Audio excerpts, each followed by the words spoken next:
Bang. Buat apa bang? Nak buat roti. Kita buat roti keto. Jom masuk. Saya ajar macam mana nak buat roti keto. Roti keto tak guna gula putih. Sebab tu dia panggil keto. Dia guna pemanis, ada flaxseed, tepung almond. Itu ingredient yang paling penting lah. Ni bread maker. Saya punya resipi guna bread maker.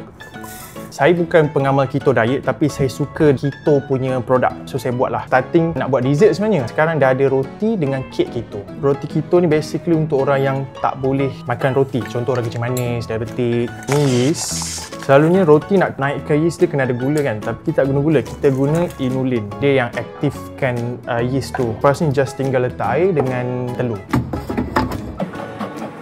Okey, yang ni dah siap. Inilah roti keto. Setengah orang ingat roti keto ni dia agak padat dengan keras, tapi roti keto yang saya buat ni memang kebu. Nampak kebu bang? Sekarang ada dua jenis. Dulu ada satu jenis je, brown dengan golden. Brown ni lebih tinggi antioksidan dan rasa dia lebih earthy dengan nutty. This one rasa dia lebih light, so depends orang lah. Saya jual offline. Tapi dalam seminggu saya buat 2 kali, Sabtu Ahad cuti. Roti ni tak boleh buat cepat-cepat tau, sebab dia nak kena tunggu, sabar. Kadang-kadang waktu hujan dia bantat. Harga dia RM28. Kalau korang beli 2, kita bagi diskaun lah RM2.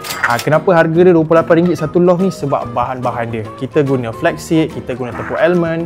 Tepung almond pun sekilo sekarang dah RM46. Pemanis lagi. So yang pernah beli dia tahulah kenapa harga dia mahal macam tu.